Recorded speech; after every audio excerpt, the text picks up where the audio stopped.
नमस्कार दोस्तों। महाराष्ट्र की टोटल पॉपुलेशन 12 करोड़ 83 लाख है और इसी पॉपुलेशन का एक चौथाई हिस्सा महाराष्ट्र का मराठा ग्रुप है और मराठास की मांग है कि उन्हें रिजर्वेशन दिया जाए। लेकिन आखिर क्यों ये सवाल उठता है कि रिजर्वेशन दिया जाना चाहिए या नहीं। क्यों आखिर ये सरकार के सामने सवाल उठता है कि हमें रिजर्वेशन की मांग पूरी करवानी ही है, यानी कि क्यों सरकार को ऐसा लगता है कि ये जो मांग है ये वैलिड नहीं है। महाराष्ट्र के जो मराठा ग्रुप हैं, जो कि लगभग 4 करोड़ लोग हैं दोस्तों, लगभग, उनका कहना है कि हमें अलग से रिजर्वेशन देने की जरूरत नहीं है। अब इसके पीछे भी रीजन है क्यों, वो भी हम बात करने वाले हैं। लेकिन इनका कहना है कि जो ओबीसी कैटेगरी जो कि 27% रिजर्वेशन कैरी करती है, उसमें से ही 10% का रिजर्वेशन मराठास के लिए दे दिया जाना चाहिए। अब ये मांग कितनी सही है और कितनी गलत है, आज के वीडियो में सारा कुछ डिटेल में आपके साथ साझा करने वाली हूँ। तो वीडियो को लाइक करें, शेयर करें और चैनल को सब्सक्राइब करें। यहाँ पे आप देख सकते हैं मनोज जारंग पाटिल हैं, जो कि इस स्ट्राइक को हंगर स्ट्राइक कर रहे हैं। 2 दिनों से इन्होंने पानी नहीं पिया है। आज सोमवार से इन्होंने कहा है कि अब हंगर स्ट्राइक तो पहले कर ही रहे थे, अब पानी भी नहीं पिएंगे। ये और इनके जो भी साथी हैं, ये सब धरना दे रहे हैं इसीलिए ताकि मराठास को क्या हो, रिजर्वेशन मिल जाए। तो क्या ये मराठास को रिजर्वेशन की जो मांग है ये आज चालू हो रही है? बिल्कुल नहीं। ये मांग कई सालों से चल रही है। अगर बोला जाए एक रफ ओरिजिन में बताऊं तो 2000 से बोला जा रहा है कि मराठास को एक रिजर्वेशन दिया जाना चाहिए, रिजर्वेशन की कैटेगरी में डालना चाहिए। अब यहाँ पे मुद्दा क्यों खड़ा हो जाता है, क्योंकि ये बोल रहे हैं कि जब तक हमें रिजर्वेशन नहीं मिलेगा तब तक हम ये हंगर स्ट्राइक नहीं बंद करेंगे।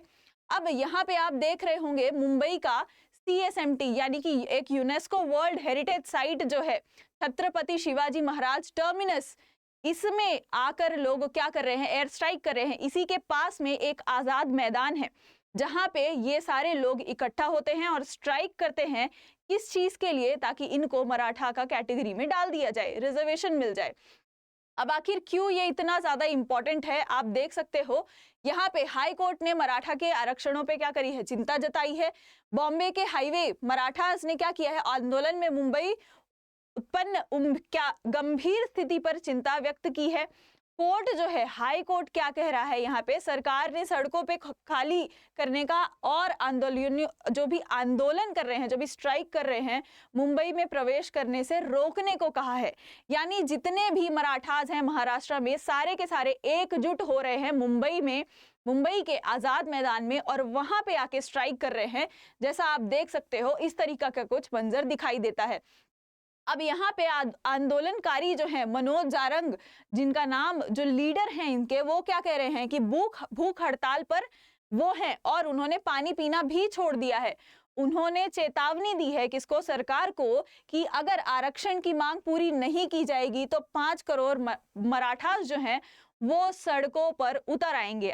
लेकिन ये मतलब क्या हो रहा है कि वो धमकी दे रहे हैं सरकार को कि अगर हमें ये आरक्षण नहीं दिया गया, मराठास को रिजर्वेशन नहीं दिया गया, तो 5 करोड़ जो मराठास हैं वो सभी सड़कों पर उतर आएंगे। और कुछ ऐसा ही होता दिख रहा है महाराष्ट्र में आजकल। अब इसकी अगर हिस्ट्री समझते हैं, आखिर कहाँ से ये शुरुआत हुई कि मराठास, यानी हम तो ये समझते हैं कि महाराष्ट्र में मराठास तो सबसे ज्यादा पॉपुलेशन में होंगे और सबसे अच्छे होंगे, उत्पन्न कैटेगरी के होंगे, लेकिन ऐसा नहीं है, ऐसा इनका कहना है। क्योंकि मराठास की जो पॉपुलेशन है दोस्तों, वो महाराष्ट्र में सिर्फ और सिर्फ कुछ 28-29% है। बहुत ज्यादा पॉपुलेशन ओबीसी कैटेगरी की है और बाकी सारी कैटेगरीज की है। तो इनका कहना है कि हमें किसी ना किसी कैटेगरी में डाल के क्या करिए, आप रिजर्वेशन दे दीजिए। पहले इनकी मांग थी कि हमें socially and educationally backward class के कैटेगरी में डाल के हमें रिजर्वेशन दीजिए, लेकिन उसमें क्या कर दिया गया, मना कर दिया गया। अब इनका कहना है कि हमारे पास अब कोई रास्ता नहीं है, तो क्या करिए आप, जो ओबीसी कैटेगरी को 27% रिजर्वेशन दिया गया है, उसी में से 10% का जो रिजर्वेशन है वो मराठास के लिए अलॉट कर दीजिए और 17% जो है वो ओबीसी कैटेगरी के लिए रहेगा। लेकिन यहाँ पे प्रॉब्लम ये है कि जो ओबीसी कैटेगरी है उनकी जो पॉपुलेशन है, बहुत सारी ऐसी जाति हैं, सब कैटेगराइज हुई हैं, जिनको ओबीसी के अंदर डाला गया है। अब ओबीसी की जो पॉपुलेशन है महाराष्ट्र में वो कुछ लगभग 34-35% है। अगर इनकी पॉपुलेशन में से हमने रिजर्वेशन अब मराठास को दे दिया तो उनके साथ बहुत बड़ा अन्याय होगा, इसीलिए वो इसका विरोध कर रहे हैं। लेकिन मराठास का कहना है कि हमारी भी पॉपुलेशन कुछ 27-28% है, इसीलिए इस कैटेगरी का कुछ पॉपुलेशन जो रिजर्वेशन है वो हमें दे देना चाहिए। अब आखिर क्यों नहीं दिया जा रहा है ये भी जानते हैं। सबसे पहले हाल ही में जो कार्यकर्ता मनोज जारंग पाटिल हैं दोस्तों, उन्होंने राज्य के सभी मराठाओं को क्या कहा है कि हमें किस चीज के लिए देना चाहिए reservation, socially and educationally backward category में डालना चाहिए और हमें इसके लिए रिजर्वेशन देना चाहिए। लेकिन क्या कर दिया गया है, मना कर दिया है हाई कोर्ट के द्वारा, सुप्रीम कोर्ट के द्वारा। अब सुप्रीम कोर्ट के द्वारा भी इसके लिए कुछ निर्देश आया था जिसके बारे में हम बात करने वाले हैं। अब महाराष्ट्र में आप जानते हो 1/3 हिस्सा जो है वो किसका है, मराठास का है। यहाँ पे ये भी बताया गया है कि आरक्षण मराठा जो है वो मराठी बोलते हैं और ये मराठी भाषा जो है सिर्फ यही नहीं है कि मराठास ही सिर्फ मराठी बोलते हैं, और भी जाति के लोग हो सकते हैं जो कि क्या मराठी में बात करते हैं और बोलते हैं, इनका यही कहना है। राजनीतिक रूप से क्या है, प्रभावशाली हैं। क्यों कहा जा रहा है कि मराठा एक पॉलिटिकल गुड एंटिटी है, बहुत ज्यादा प्रभावशाली है, क्योंकि 20 में से 20 सीएम जो मराठा ने देखे, महाराष्ट्र ने देखे हैं, अभी तक के 12 सीएम जो हैं वो मराठा मतलब मराठा कैटेगरी से हैं, मराठा कम्युनिटी से हैं। इसीलिए ये पॉलिटिकली बहुत ज्यादा पावरफुल कास्ट है। अब यहाँ पे आप देखोगे पिछले कुछ वर्षों में क्या किया गया है, कृषि क्षेत्र में बहुत मंदी देखी गई है महाराष्ट्र में, इसीलिए इनका कहा जा रहा है कि हम यानी मराठास जो हैं, अब मराठा में एक अलग कैटेगरी आती है, सब कैटेगराइजेशन, जिनका नाम है कुनबीज। इनका कहना है कि हम क्या है, लैंड ओनिंग कम्युनिटी है, हम जो है वो एग्रेरियन कम्युनिटी है, यानी कि जो कृषि विभाग देखते हैं, और यहाँ पे बहुत ज्यादा मंदी देखी गई है। हम चाहते हैं कि हमें भी क्या किया जाए, सरकार के द्वारा रिजर्वेशन दिया जाए ताकि हमें भी थोड़ी सी स्टेबिलिटी मिले, इनका ये कहना है। और आप ध्यान रखिएगा कि मराठा में और भी सब कैटेगराइजेशन होता है कास्ट का, जिसमें ये कुनबी एक कैटेगरी है।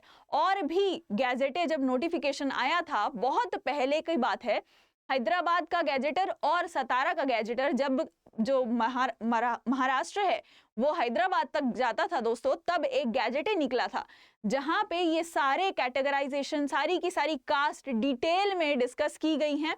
इसी के रेफरेंस को लेकर आज ये मराठा कम्युनिटी बोल रही है कि अब आप पास्ट में जाओ, पास्ट में आप देखो कि कितने, ये जो गैजेटर में लिखा हुआ है कि मराठा और कुनबीज लैंड ओन कम्युनिटी थे और अग्रेरियन कम्युनिटी थे, यानी बहुत ज्यादा एग्रीकल्चरल प्रैक्टिस करते थे, तो उस बेसिस पे हमको आज ये रिजर्वेशन दे दो। अब ये कितना हद तक जायज है आप मुझे कमेंट्स में बताइएगा।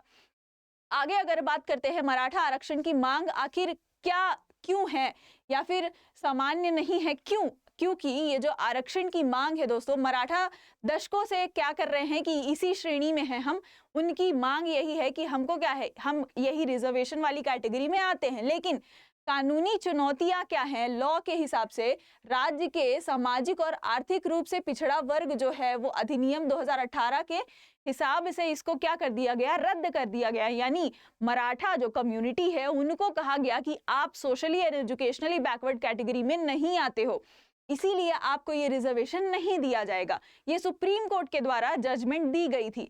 पहले सुप्रीम कोर्ट ने दे दिया था इन्हें रिजर्वेशन, फिर उसको क्या कर दिया, स्ट्राइक डाउन कर दिया था।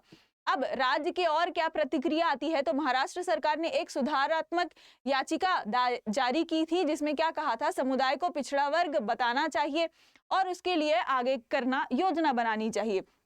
अब मुद्दा क्या है इसमें, तो मराठा चाहते हैं कि उन्हें कुनबी के रूप में पहचाना जाए, जो क्या है, एक उपजातिक रूप पहले से ही आरक्षित है। यानी कि कुनबी जो कैटेगरी है वो ऑलरेडी रिजर्व्ड है महाराष्ट्र में। मराठास चाहते हैं कि उनको क्या किया जाए, इसी में इंक्लूड किया जाए ताकि इन्हें भी रिजर्वेशन मिल सके, मराठास को रिजर्वेशन मिल सके। अब ये क्या है, इसके लिए बहुत सारी कमिटीज भी बिठा चुकी है महाराष्ट्र गवर्नमेंट, सेंट्रल गवर्नमेंट भी बिठा चुकी है, जिसके बारे में हम बात करते हैं। तो सबसे पहली थी आपकी काका कालेलकर कमिटी, जो कि 1955 में थी।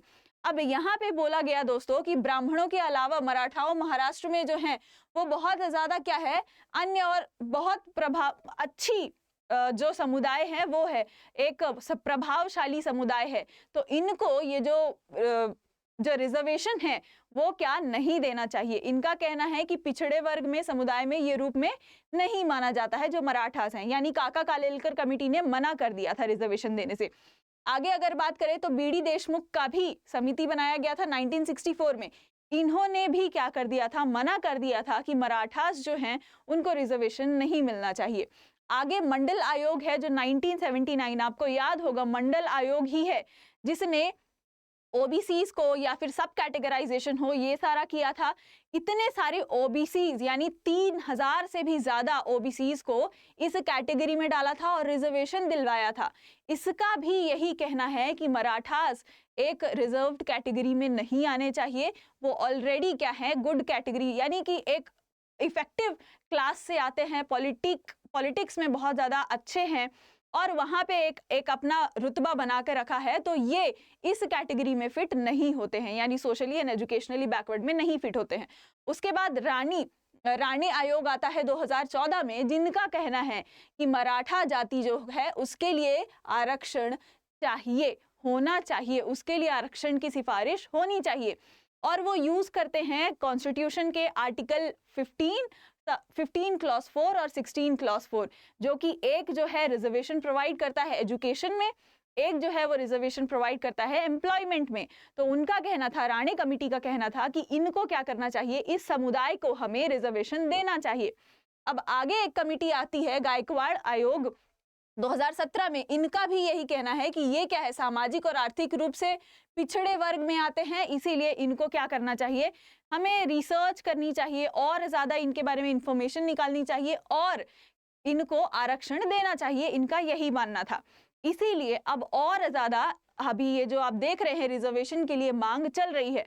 अब इनका क्या कहना है, जो मनोज जारंग पाटिल हैं उनका कहना है, या फिर जो भी मराठास ये डिमांड कर रहे हैं कि हमें ये जो रिजर्वेशन मिलना चाहिए, उनका कहना है कि गैजेटेयर जो निकाला गया था बहुत पुराना, जो कि सतारा का था और हैदराबाद का था, जिसमें ऑलरेडी दिया गया है कि ये सारी जो कैटेगरीज हैं वो ओबीसी में आती हैं, एससी एसटी में आती हैं या कौन से कैटेगरी में आती हैं, उसको रेफर करके आज क्या हो, रिजर्वेशन दिया जाए। लेकिन आप सोच सकते हैं कि आज की जो उनकी इकोनॉमिक स्टेटस होगा या सोशल स्टेटस होगा वो पहले हजारों जो 100 साल 200 साल से बहुत अच्छा होगा, क्योंकि लोग अभी सब कैटेगराइजेशन जो हुआ है, अभी भी आप देखते होंगे सुप्रीम कोर्ट हमारे गवर्नमेंट ने ये सब कैटेगराइजेशन क्यों किया है एससी एसटी का, क्योंकि उसमें भी आजकल ऐसी कास्ट हैं जो कि खुद इकोनॉमिकली अच्छी हो चुकी हैं, तो उनको अब रिजर्वेशन ना दिया जाए और ऐसे कास्ट को, ऐसे सब कैटेगरी को ढूंढा जाए जो कि सच में इसको जरूरत है रिजर्वेशन की। तो यहाँ पर भी वही चीज देखी जा रही है कि अब जो कि इकोनॉमिकली अच्छे स्टेटस में है उन्हें रिजर्वेशन क्यों दिया जाए, आखिर सवाल यही है। अब जो मराठा कम्युनिटी की एक मांग है कि हमें ओबीसी का 10% दे देना चाहिए, एडिशन नहीं करना चाहिए, इसलिए क्योंकि इंदिरा साहनी केस आपको याद होगा दोस्तों, जिसमें यह बताया जाता है कि कहीं भी किसी भी स्टेट में 50% से ज्यादा रिजर्वेशन नहीं हो सकता है। इसीलिए अब मराठास बोल रहे हैं कि हमें socially and educationally backward class बनाने की जरूरत नहीं है, अलग से कोई भी रिजर्वेशन देने की जरूरत नहीं है, लेकिन हमें जो ओबीसीज के लिए 27% रिजर्वेशन दिया गया है उसी में से 10% का रिजर्वेशन दे दिया जाए। अब आपको क्या लगता है, क्या भारत में इसके पहले ऐसा कभी कुछ हुआ है? अगर हुआ है तो कमेंट्स में बताइए, आपको क्या लगता है कि मराठास की ये जो मांग है कितनी जायज है और ऐसा होना चाहिए या नहीं होना चाहिए? आप अपने ओपिनियन कमेंट्स में जरूर बताइएगा, उसका मुझे इंतजार रहेगा। तब तक के लिए आप वीडियो को लाइक करें, शेयर करें और चैनल को सब्सक्राइब करें। जय हिंद, जय भारत।